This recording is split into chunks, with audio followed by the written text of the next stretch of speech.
प्रिय विद्यार्थियों, लोक प्रशासन की कक्षा में आपका पुनः स्वागत है। हम लोग फ्रांस की अध्यक्षीय व्यवस्था, या हम यूं कहें फ्रांस की जो एक अद्भुत अध्यक्षीय या संसदीय व्यवस्था का जो मिश्रण था उसके बारे में पढ़ चुके हैं। और आज हम क्या है, फ्रांस की जो प्रशासनिक व्यवस्था है उसकी मुख्य विशेषताओं के बारे में पढ़ते हैं। जैसा कि हम पूर्व में पढ़ चुके हैं कि सन 1789 की महान क्रांति के बाद में फ्रांस में लोकतांत्रिक मूल्यों, समानता, भाईचारे, मानवाधिकार के प्रसार के लिए कल्याणकारी शासन व्यवस्थाओं की मांग जो है वो निरंतर उठाई जाती थी। 1791 से लेकर 1958 तक फ्रांस में बार बार संविधान बना और सत्सन की जो सत्ताएं हैं वो बदलती गई और निरंतर अस्थिरता का दौर जारी रहा। लेकिन समस्त भीषण झंझावातों से जूझकर फ्रांसीसी प्रशासन एक उत्कृष्ट व जनहितकारी प्रशासन के रूप में अब स्थापित हो गया है। तो इसकी कुछ विशेषताएं हैं, उसके बारे में हम देखते हैं। पहली जो विशेषता है इसकी ये है कि ये शास्त्रीय प्रशासन है, क्लासिकल एडमिनिस्ट्रेशन है। फ्रांस का लोक प्रशासन अति उत्तम या शास्त्रीय प्रशासनिक व्यवस्था का रूप माना जाता है, क्योंकि लोक प्रशासन के सिद्धांतों तथा मानवीय पक्षों के संयुक्त आधार पर निर्मित यह प्रशासन अत्यधिक औपचारिक एवं विधिवत रूप से गठित है। फेरेल हेडी इस व्यवस्था को शास्त्रीय इसलिए कहते हैं कि राजनीतिक अस्थिरता के दौर में भी फ्रांस की प्रशासनिक व्यवस्था ने कभी भी जन कल्याण व लोक महत्व के विषयों एवं कार्यों को तिलांजलि नहीं दी, बल्कि प्रशासनिक निरंतरता सदैव बनाए रखी। क्योंकि हम पढ़ चुके हैं 1791 से लेकर 1958 तक 4 बार क्या संविधान का निर्माण किया गया। अब ये 5वां गणतंत्र है, ये अब चल रहा है लगातार 1958 से। जर्मनी तथा फ्रांस के प्रशासन की यह विशेषता अस्थिर राजनीति वाले देशों के लिए एक उदाहरण है। लोक सेवाओं का सुदृढ़ ढांचा और राष्ट्र के प्रति भक्ति सहित लोक सेवकों के विकास के समस्त आवश्यक प्रावधान इस जो प्रशासनिक व्यवस्था है फ्रांस की, उसकी खास बातें हैं। प्रत्येक व्यक्ति के जन्म से पहले से लेकर मृत्यु के बाद तक लोक प्रशासन अपनी जिम्मेदारी जो है कदम कदम पर निर्वाहित करता है। यद्यपि वाल्टेयर और क्वेस जैसे फ्रांसीसी दार्शनिक हस्तक्षेपवादी राज्य के समर्थक रहे हैं, ये हम पढ़ चुके हैं सेकेंड ईयर में ही, तो भी फ्रांस में अधिकांशतः राज्य तथा लोक प्रशासन को जनहित व विकास का ही माध्यम माना जाता रहा है। फ्रांस में सरकारों का स्वरूप क्या है, समय समय पर बदलता रहा है, लेकिन लोक प्रशासन यथावत जन कल्याण में क्या है संलग्न रहा है। इसी क्रम में अल्फ्रेड डायमंड कहते हैं कि गणराज्य समाप्त हो जाता है किंतु प्रशासन बना रहता है। हर्बर्ट लूथी भी मानते हैं कि फ्रांस में जब संसद कार्य नहीं करती है तो पूर्व के निर्णयों से प्रशासन क्या चलता रहता है। सप्ताहों तक सरकार नहीं होती तो भी सैकड़ों जिले, जिनको हम प्रीफेक्ट कहते हैं, वो अपना प्रशासन क्या है चलाते रहते हैं। तो इस प्रकार से क्या है, ये एक प्रकार का शास्त्रीय प्रशासन का उदाहरण है। दूसरी खास विशेषता है राज्य की सर्वोच्चता। फ्रांस में प्राचीन काल से ही रोमन सभ्यता, संस्कृति तथा कानूनों का प्रभाव रहा है। अतः राज्य को महत्वपूर्ण अवयव के रूप में देखने की प्रवृत्ति यहाँ सदैव देखी जाती है।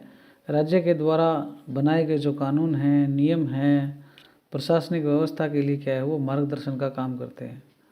आज भी फ्रांस की शासन व्यवस्था में लोक प्रशासनिक व्यवस्था कुशलतापूर्वक कार्य कर रही है, क्योंकि यह बड़े ही सहज ढंग से स्वयं को सर्वोच्च सत्ता अर्थात राजनीतिक कार्यपालिका व संविधान के अधीन ही स्वीकारती है।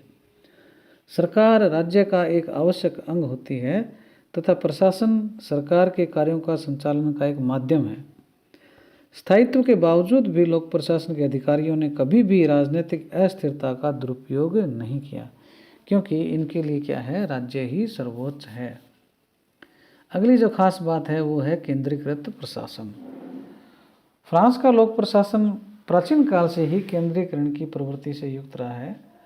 संभवतः राजनीतिक अस्थिरता के दौर ने क्या है प्रशासनिक व्यवस्था और सत्ता के विकेंद्रीकरण की राह में व्यवहारिक कठिनाइयाँ उत्पन्न की थी, इसलिए इन्होंने क्या है केंद्रीकृत व्यवस्था को अपनाया। गणराज्य की स्थापना के बाद नेपोलियन बोनापार्ट के द्वारा पुनः राजतंत्र स्थापित करना और प्रशासन को केंद्रित कर पेरिस तक समेटना तत्कालीन परिस्थितियों का परिणाम था वो।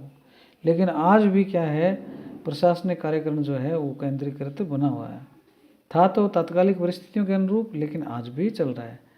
यद्यपि 1982 के सुधारों के पश्चात कुछ विकेंद्रीकरण के प्रयास होने लगे हैं, लेकिन अभी भी क्या है, महत्वपूर्ण जो निर्णय हैं वो पेरिस में स्थित मंत्रालय और निदेशालय ही लेते हैं। केंद्रीकृत प्रशासन का मुख्य कारण यह भी है कि फ्रांस की कुल जनसंख्या का 20% हिस्सा अभी भी पेरिस में रहता है। इसलिए कहते हैं कि पेरिस को छींक आने का मतलब संपूर्ण प्रशासन को क्या है, संपूर्ण फ्रांस को क्या है, निमोनिया हो जाना है। इसी प्रकार की स्थिति फ्रांस की यूरोप महाद्वीप में है। कहा जाता है कि जब फ्रांस को सर्दी लगती है तो यूरोप को छींक आती है।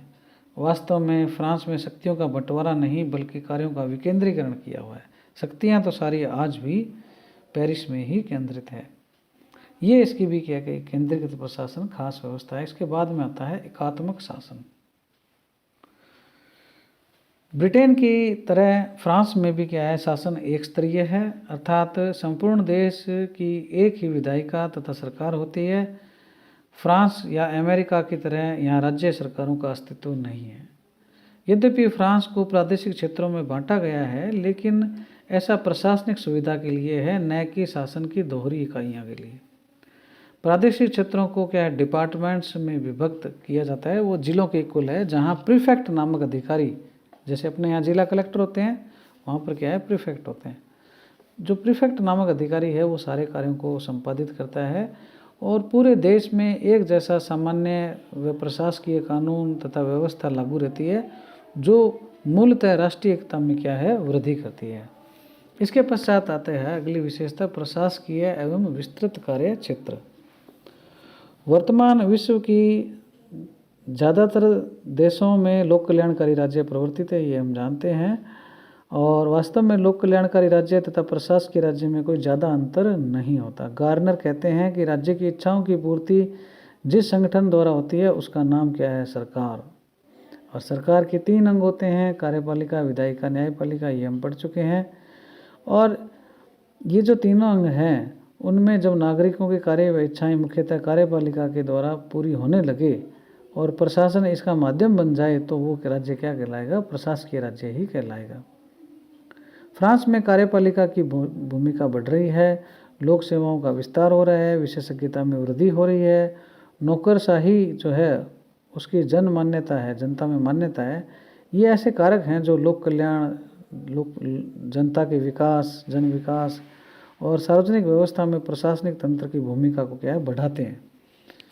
फ्रांस की प्रशासनिक व्यवस्था के पास वे समस्त कार्य हैं जो मानव सभ्यता और संस्कृति के विकास व संरक्षण के लिए जरूरी होते हैं। पूंजीवादी देश होते हुए भी फ्रांस में समाजवादी विचारधारा को क्या है, पर्याप्त महत्व मिला हुआ है।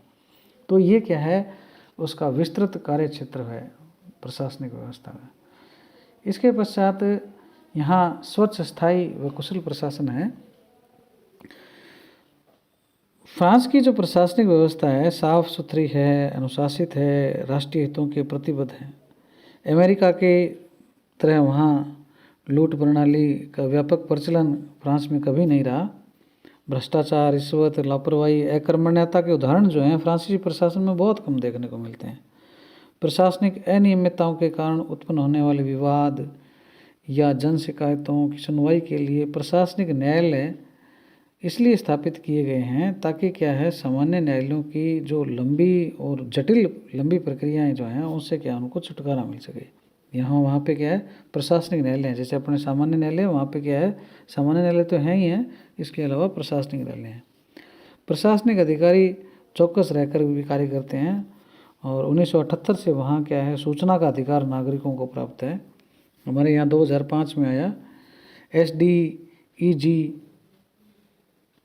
डायरेक्टर जनरल सर्विस एक्सटर्नल, यहाँ की एक गुप्तचर संस्था है SDEGE। तो इस प्रकार से ये कुछ फ्रांस की प्रशासनिक व्यवस्था की विशेषताएं हम लोगों ने देखी। शास्त्रीय प्रशासन है, राज्य की सर्वोच्चता है, केंद्रीकृत प्रशासन है, एकात्मक शासन है, प्रशासकीय विस्तृत कार्य क्षेत्र है, स्वच्छ, स्थायी व कुशल प्रशासन है। कुछ और भी विशेषताएं हैं जिनको हम क्या है अगली क्लास में देखेंगे।